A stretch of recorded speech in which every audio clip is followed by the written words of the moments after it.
আমরা প্রায় পুলিশের দিকে আঙুল তুলি। আমাদের সবার একটা ধারণা আছে যে পুলিশ নিজের কাজ কখনোই ঠিকভাবে করে না, আর করলেও তাদের কাজে এত গাফিলতি থাকে যে অপরাধী খুব সহজেই ছাড়া পেয়ে যায়। কিন্তু কিছু ঘটনা এমনও আছে যেখানে পুলিশ নিজের কাজ পুরো সততার সাথে করেছে। আর আজকের ঘটনা ঠিক সেই রকমই একটা ঘটনা। এই মামলায় না কোনো সাক্ষী ছিল, না কোনো প্রমাণ ছিল, কিন্তু তার সত্ত্বেও পুলিশ যেইভাবে এই ঘটনার একটা অংশ জুড়ে মাত্র ৩ দিনের মধ্যে অপরাধীকে ধরেছিল তা সত্যি প্রশংসনীয় ছিল। আমি দাবি করে বলতে পারি, পুরো ভিডিওটা দেখে আপনারাও চিন্তায় পড়ে যাবেন যে এই অপরাধীকে কী শাস্তি দেওয়া উচিত। তাহলে চলুন আর দেরি না করে ভিডিওটা শুরু করা যাক। আজকের ঘটনা উত্তরপ্রদেশের বাওয়ানখেড়ি গ্রামের। ২০০৮ সালের ১৪ই এপ্রিলের রাতে চারদিকে একটা অস্বাভাবিক নিঃশব্দতা ছিল। গ্রামের লোকেরা গভীর ঘুমে ঘুমোচ্ছিল। আর এই নিঃশব্দতার মধ্যেই রাত ২টোর সময় গ্রামের লোকেরা একটা মেয়ের চিৎকার শুনতে পায়। প্রথমে লোকেরা মনে করে তারা হয়তো ভুল শুনছে, কিন্তু পরে চিৎকারটা আরও পরিষ্কারভাবে শুনে লোকেরা বুঝতে পারে যে চিৎকারটা গ্রামের সব থেকে ধনী পরিবার শওকত আলীর বাড়ির থেকে আসছে। শওকত আলী একটা কলেজের লেকচারার হিসেবে কর্মরত ছিলেন। গ্রামের সবাই ওনাকে অনেক সম্মান করত, আর ওনার বাড়ি গ্রামের সব থেকে বড় বাড়ি হিসেবে পরিচিত ছিল, যা প্রায় ১৪ বিঘে জমি নিয়ে বানানো হয়েছিল। যখন লোকেরা শওকত আলীর বাড়ির থেকে চিৎকার শুনতে পায়, তারা উঠে শওকত আলীর বাড়ির দিকে ছুটে যায়। বাড়ির কাছে গিয়ে লোকেরা দেখে শওকত আলীর মেয়ে শবনম আলী গলা ফাটিয়ে চিৎকার করছে। লোকেরা বুঝতে পারছিল না যে আসলে কি ঘটেছে, তাই পুরো ব্যাপারটা বোঝার জন্যে লোকেরা ঘরের ভেতরে ঢোকার সিদ্ধান্ত নেয়। গ্রামের কয়েকজন লোক ঘরের ভেতরে ঢোকে। ভেতরে শবনম চিৎকার করে কাঁদছিল। সে ইশারা করে লোকেদের তার বাবার ঘরের দিকে যেতে বলে। তার বাবার ঘরে প্রবেশ করতেই সেখানকার দৃশ্য দেখে গ্রামের লোকেদের পায়ের তলার থেকে মাটি সরে যায়। তারা দেখে শওকত আলী রক্তাক্ত অবস্থায় বিছনায় পড়ে আছে। কিছুক্ষণ সেখানেই পাথরের মতো দাঁড়িয়ে থেকে লোকেরা এক এক করে বাকি ঘরগুলোতেও উকি দেওয়া শুরু করে। আর সবকটা ঘরের ভেতরেই লোকেরা একই দৃশ্য দেখতে পায়। বাড়ির প্রত্যেকটা সদস্য নিজের নিজের জায়গায় মৃত অবস্থায় পড়েছিল। সেই বাড়ির ৮ জন সদস্যর মধ্যে ৭ জন নিজের প্রাণ হারিয়েছিল। মৃতদের মধ্যে ৫৫ বছরের শওকত আলী, ৫০ বছরের শবনমের মা হাশমি, ৩৫ বছরের শবনমের ভাই আনিস, শবনমের ছোট ভাই রাশেদ, শবনমের বৌদি আঞ্জুম, শবনমের মাস্ততো বোন রাবিয়া আর শবনমের ভাইয়ের ১০ মাসের ছেলে আর্শ ছিল। বাড়ির অবস্থা দেখে কেউ বুঝতে পারছিল না যে বাড়িতে আসলে কি ঘটেছে। সবার মাথায় শুধু একটাই প্রশ্ন ঘুরছিল যে এই সব কে করেছে। এই প্রশ্নের উত্তর শুধু একজনই দিতে পারত, আর সে ছিল এই পরিবারের একমাত্র বেঁচে থাকা সদস্য শবনম। কিন্তু তখন শবনমের অবস্থা এতটাই খারাপ ছিল যে তার পক্ষে কিছু বলা সম্ভব ছিল না। লোকেরা শবনমের অবস্থা বুঝতে পারছিল, কারণ সে এক রাতেই নিজের পরিবারের ৭ জনকে হারিয়ে ফেলেছিল। সবাই শবনমকে সান্ত্বনা দেওয়ার চেষ্টা করছিল। ৭ জনের মৃত্যু হয়েছিল, তাই গ্রামের লোকেরা স্থানীয় পুলিশকে পুরো ঘটনার খবর দেয়। একসাথে ৭ জনের মৃত্যুর খবর পেয়ে পুলিশ স্টেশনেও হইচই পড়ে যায়।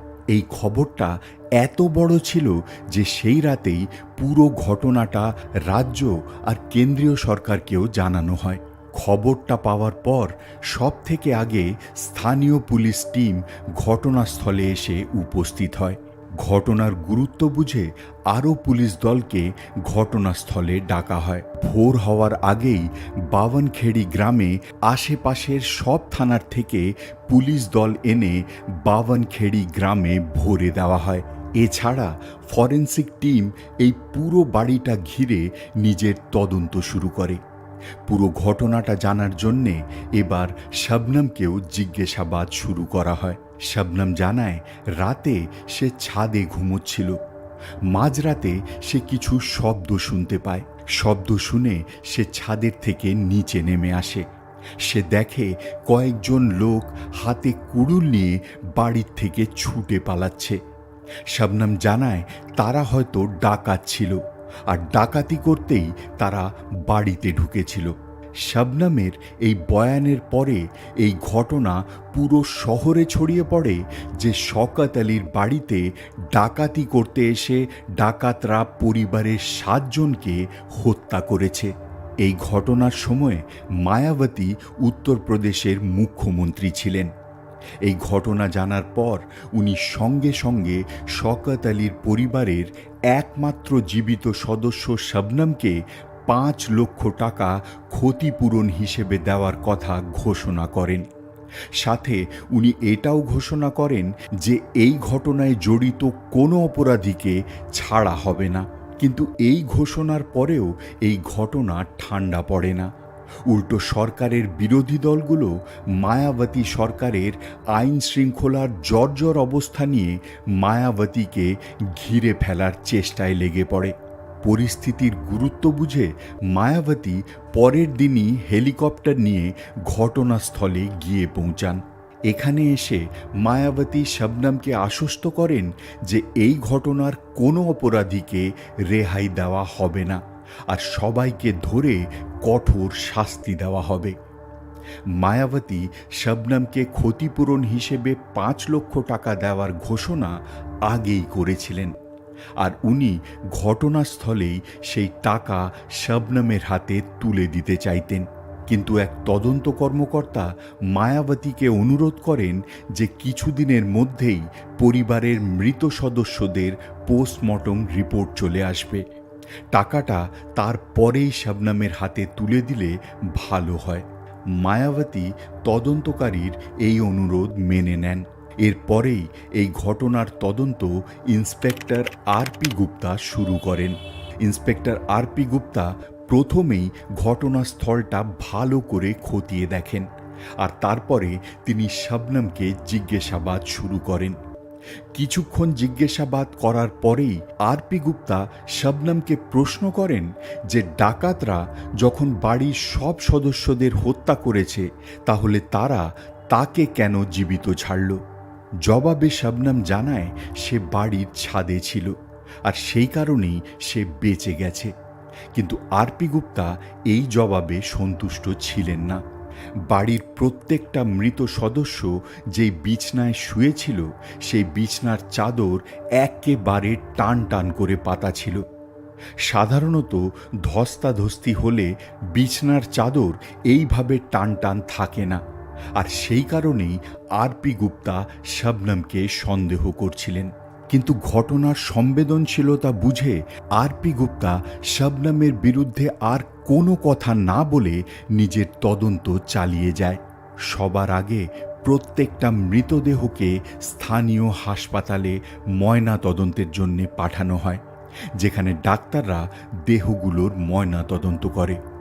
ময়না তদন্তে উঠে আসে যে মৃতদের মধ্যে কেউ নিজেকে বাঁচানোর কোনো চেষ্টা করেনি। তারা কোনো রকম বিরোধিতা না করেই মারা গেছে। এই রিপোর্ট ইঙ্গিত করছিল যে মৃত্যুর সময় তারা সবাই হয়তো গভীর ঘুমে ঘুমোচ্ছিল বা অজ্ঞান ছিল। কেউ কি ইচ্ছে করে তাদের অজ্ঞান করেছিল? এই ব্যাপারটা জানার জন্যে ডাক্তাররা মৃতদের কিছু স্যাম্পল তদন্তের জন্যে ল্যাবে পাঠিয়ে দেয়।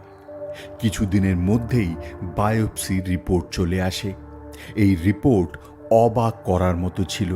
রিপোর্টে জানানো হয়েছিল যে মৃতদের মধ্যে শুধু 10 মাসের বাচ্চা ছাড়া বাকি সবার শরীরে বিষের অবশেষ পাওয়া গেছে। মৃতদের শরীরে বিষের অবশেষ থাকার কথা এই দিকে ইঙ্গিত করছিল যে হত্যা করার আগে তাদের সবাইকে বিষ দেওয়া হয়েছিল, আর তারপর তাদেরকে নৃশংসভাবে হত্যা করা হয়। কিন্তু এইসব কে করেছে? এই প্রশ্নের উত্তর শুধু শবনম দিতে পারত। কিন্তু শবনমকে হেফাজতে নিয়ে জিজ্ঞাসাবাদ করলে লোকেরা রাগে ফেটে পড়ত। তাই শবনমের দিকে আঙুল তোলার আগে পুলিশ গোপনে তথ্য জোগাড় করতে লেগে পড়ে। তারা প্রথমেই শবনমের কল রেকর্ড খতিয়ে দেখে। কল রেকর্ডে আরেকটা অবাক করে দেওয়ার মতো তথ্য উঠে আসে। জানা যায় ঘটনার দিন রাতে শবনম একটা নম্বরে 52 বার কল করেছিল। এবার পুলিশ সেই নম্বরটারও ডিটেল বের করে। জানা যায় নম্বরটা সলিম নামের একজন ব্যবহার করছে। পুলিশ সলিমের খোঁজে লেগে পড়ে, আর এদিকে শবনমকেও আরও কড়াভাবে জিজ্ঞাসাবাদ শুরু করা হয়। জিজ্ঞাসাবাদে শবনম জানিয়েছিল যে হত্যাকারীরা ছাদে উঠে ঘরে প্রবেশ করেছিল আর তারাই বাড়ির সবাইকে হত্যা করেছে।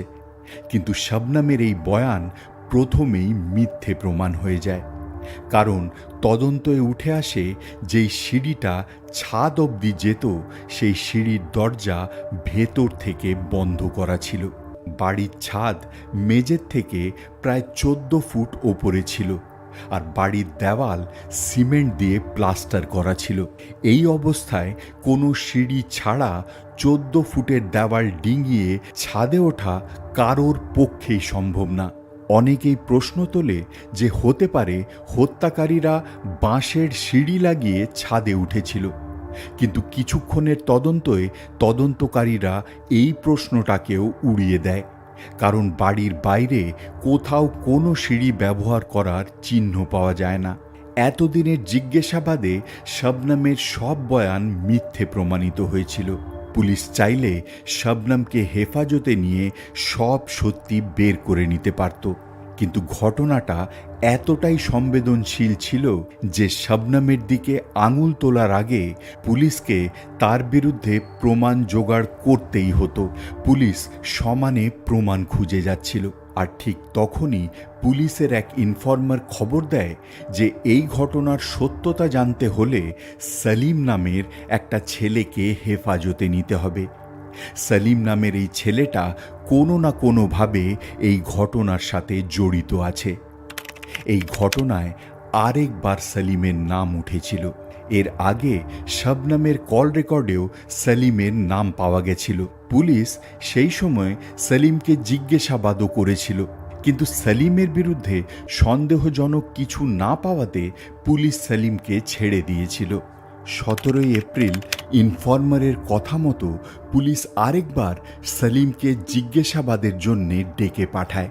এইবারও সলিম এদিক ওদিককার কথা বলে পুলিশকে ফাঁকি দেওয়ার চেষ্টা করে, কিন্তু পুলিশ যখন নিজের স্টাইলে জিজ্ঞাসাবাদ শুরু করে সলিম ভয় কাঁপতে থাকে।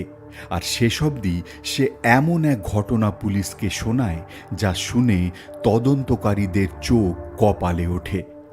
সলিম জানায় এই সব হত্যা আমরা করেছি। প্রমাণ হিসেবে সলিম সেই কুড়ুলটাও পুলিশের হাতে তুলে দেয়, যেই কুড়ুল দিয়ে একই পরিবারের 7 জনকে হত্যা করা হয়েছিল। তাকে প্রশ্ন করা হয় এই সব সে কেন করেছে। তাতে সলিম জানায় এই সব কিছু সে শবনমের কথা মতো করেছিল। শবনমের নাম ওঠা মাত্রই পুলিশ আবার শবনমকে জিজ্ঞাসাবাদের জন্য ডেকে পাঠায়। পুলিশ যখন শবনমকে সলিমের স্বীকারোক্তির কথা জানায়, তাতে শবনম বলে সে কোনো সলিমকে চেনে না। পুলিশ শবনমের কল রেকর্ড শবনমের সামনে তুলে ধরে। তারা বলে, তুমি যখন সলিমকে চেনোই না, তাহলে হত্যার দিন তুমি 52 বার সলিমকে কেন ফোন করেছিলে? এই প্রশ্নের কোনো সঠিক জবাব শবনমের কাছে ছিল না, কিন্তু শবনম এখনও অপরাধ স্বীকার করতে রাজি ছিল না। আর সেই কারণেই পুলিশ শবনম আর সলিমকে সামনাসামনি বসিয়ে জিজ্ঞাসাবাদ শুরু করে। এখনও শবনম সলিমকে না চেনার ভান করে, তাতে সেলিম শবনমকে জানায়, আমি পুলিশকে সব সত্যি বলে দিয়েছি, ভালো হবে যদি তুমিও সব স্বীকার করে নাও। সেলিমের কথা শুনে শবনম চিৎকার করে কান্নায় ভেঙে পড়ে, আর শেষে সে এমন এক নৃশংস ঘটনা স্বীকার করে যা শুনে পুরো দেশ চমকে উঠেছিল। এদের অনেকক্ষণ জিজ্ঞাসাবাদ করার পর পুলিশ পুরো ঘটনাটা লোকেদের সামনে তুলে ধরে। পুলিশের কথা মতো একই পরিবারের এই 7 জনের হত্যা শবনম আর সেলিমের ভালোবাসার পরিণতি ছিল। শবনম গ্রামের সব থেকে ধনী পরিবারের মেয়ে ছিল। শবনমের বাবা শওকত আলী কলেজে লেকচারার ছিলেন। শবনমের ভাই ইঞ্জিনিয়ারিং পড়ে ভালো কোম্পানিতে চাকরি করত, আর ছোট ভাইও MBA পড়ে চাকরি করা শুরু করেছিল। শবনম নিজেও ইংরেজি আর ভূগোল নিয়ে ডাবল MA করেছিল। ঘটনার সময় শবনম একটা স্কুলে চাকরিও করত। শবনমের বাড়ির কাছেই একটা করাত কল ছিল, আর সেলিম সেই করাত কলেই কাজ করত। শবনম যখনই বাড়ির বাইরে বেরোতো সে সেলিমকে দেখতে পেত, আর এইভাবেই দেখতে দেখতে শবনম সেলিমকে পছন্দ করা শুরু করে, আর আস্তে আস্তে সে সেলিমের প্রেমে পড়ে যায়। সুযোগ দেখে একদিন সে সেলিমকে নিজের মনের কথা জানায়। সেলিম জানায় সেও তাকে পছন্দ করে। সময়ের সাথে সাথে এদের ভালোবাসা আরও গাঢ় হতে থাকে। দুজনে ঠিক করে তারা বিয়ে করবে, কিন্তু এখানেই নানান বিপদ তাদের সামনে এসে পড়ে। একদিকে শবনমের পরিবার গ্রামের সব থেকে ধনী আর শিক্ষিত পরিবার ছিল, আর অন্যদিকে সেলিম অশিক্ষিত ছিল আর করাত কলে কাজ করে কোনো রকম নিজের জীবন চালাচ্ছিল। দুজনের জীবনে অনেক তফাৎ ছিল, কিন্তু তাও শবনম ঠিক করে সে নিজের বাড়িতে তার আর সেলিমের সম্পর্কের কথা জানাবে। সে নিজের বাবাকে জানায় সে সেলিমকে ভালোবাসে আর তাকেই বিয়ে করতে চায়। শবনমের কথা শুনে তার বাড়ির লোকেরা চমকে ওঠে। তারা সবাই মিলে শবনমকে অনেক বোঝানোর চেষ্টা করে, কিন্তু শবনম কারোর কথা না শুনে সেলিমকেই বিয়ে করার জেদ বজায় রাখে। অনেক দিন পরিবারে অশান্তি চলতে থাকে, আর শেষে যখন শবনম বুঝে যায় যে তার পরিবারের লোকেরা কোনোভাবেই সেলিমের সাথে তাকে বিয়ে করতে দেবে না, সে সেলিমের সাথে দেখা করে, আর দুজনে মিলে একটা ভয়ঙ্কর পরিকল্পনা করে। তারা ঠিক করে তারা যদি শবনমের পরিবারের সবাইকে হত্যা করে তাহলে তারা কোনো বাধা ছাড়াই বিয়ে করে একসাথে থাকতে পারবে, আর তাছাড়া তারা শবনমের বাবার পুরো সম্পত্তিটাও গ্রাস করতে পারবে। এরপরেই শবনম আর সেলিম মিলে ঠিক করে তারা বিষ দিয়ে সবাইকে হত্যা করবে। কথা মতো সেলিম বাজার থেকে বিষ কিনে শবনমের হাতে তুলে দেয়। এরপর থেকেই শবনম পরিবারের লোকেদের বিষ দেওয়ার সুযোগ খুঁজতে থাকে, আর শেষে 14ই আগস্ট 2008 সালে সে নিজের পুরো পরিবারকে শেষ করার সিদ্ধান্ত নেয়। সেই দিন শবনমের দুটো ভাই কোনো কাজের জন্যে বাইরে গেছিল। শবনম তাদের ফোন করে অনেক ভালোবেসে অনুরোধ করে যে আজকে সে খুব মন দিয়ে তাদের জন্যে রান্না করেছে, তাই তারা যেন নিজের সব কাজ ছেড়ে বাড়ি ফিরে আসে। দিদিকে এত করে অনুরোধ করতে দেখে তারাও নিজের কাজ ছেড়ে বাড়ি ফিরে আসে। রাতে শবনম নিজের মাস্তুতো বোন রাবিয়ার সাথে মিলে সব রান্না করে, আর খুব ভালোবেসে সবাইকে খাওয়ার পরিবেশন করে। খেয়ে উঠে সবাই একসাথে বসে গল্প করা শুরু করে। তখনই শবনম বলে, আমি চা বানাতে যাচ্ছি, তোমরা কে কে চা খেতে চাও? চায়ের কথা শুনে সবাই খুশি হয়ে যায়, আর সবার জন্যেই চা বানাতে বলা হয়। এই কথা শুনে শবনম রান্নাঘরে গিয়ে চা বানানো শুরু করে। চা বানিয়ে সে লুকিয়ে সেলিমের দেওয়া বিষটা চায়ে মিশিয়ে দেয়, আর পরিবারের সবাইকে সেই বিষ মেশানো চাটা খাইয়ে দেয়। চা খাওয়ার পর সবার শরীর খারাপ হওয়া শুরু হয়, কিন্তু কেউ এই অস্বস্তির কারণ বুঝতে পারছিল না। তাই যে যার ঘরে গিয়ে শুয়ে পড়ে, আর কিছুক্ষণের মধ্যেই বিষ নিজের কাজ করা শুরু করে, আর সবাই অজ্ঞান হয়ে পড়ে। সম্ভবত সবাই তখনই মারা গেছিল, কিন্তু তাও শবনমের বিশ্বাস হচ্ছিল না। তাদের মৃত্যু নিশ্চিত করতে শবনম সলিমকে ফোন করে। সে বলে, একটা কুড়ুল নিয়ে আমার বাড়িতে আসো আর সবাইকে হত্যা করো, যাতে গ্রামের লোকেদের সামনে এইটা একটা ডাকাতি বলে দেখানো যায়। কিছুক্ষণের মধ্যেই সলিম একটা কুড়ুল নিয়ে শবনমের বাড়িতে ঢোকে, আর তারপর এরা দুজনে মিলে এক এক করে বাড়ির সবাইকে গলায় কুড়ুল মেরে হত্যা করে। 6 জনকে হত্যা করার পর সলিম কুড়ুল নিয়ে বাড়ির থেকে বেরিয়ে পালিয়ে যায়। কিন্তু কিছুক্ষণ পরেই শবনম আবার সলিমকে ফোন করে। শবনম জানায়, কুড়ুল নিয়ে আবার ফিরে আসো, কারণ আমার ভাইয়ের ছেলে আর্শ এখনও বেঁচে আছে। তাতে সলিম বলে, আমি আবার ফিরলে লোকেরা দেখে ফেলতে পারে, তাই ওকে তুমি নিজেই মেরে দাও। এই কথা শুনে শবনম ফোন কেটে দেয় আর নিজেই নিজের ভাইয়ের 10 মাসের ছেলের গলা টিপে তাকে হত্যা করে। শবনম আর সলিমের স্বীকারোক্তির পরে তাদেরকে অফিসিয়ালি হেফাজতে নেওয়া হয়। দুজনের বিরুদ্ধে হত্যা সমেত আরও অনেক ধারায় অভিযুক্ত করে মামলা চালানো হয়। এই মামলার শুনানি ডিস্ট্রিক্ট কোর্টে শুরু করা হয়। দীর্ঘকালীন শুনানির পর সলিম আর শবনমকে মৃত্যুদণ্ড দেওয়া হয়, কিন্তু এই বিচারের বিরুদ্ধে তারা এলাহাবাদ হাইকোর্টে আপিল করে, কিন্তু সেখানেও তাদেরকে ফাঁসির শাস্তি শোনানো হয়। সলিম আর শবনম দুজনে আবার এই বিচারের বিরুদ্ধে সুপ্রিম কোর্টে যায়, কিন্তু সুপ্রিম কোর্টও হাইকোর্টের ফাঁসির রায়টাকেই বজায় রাখে।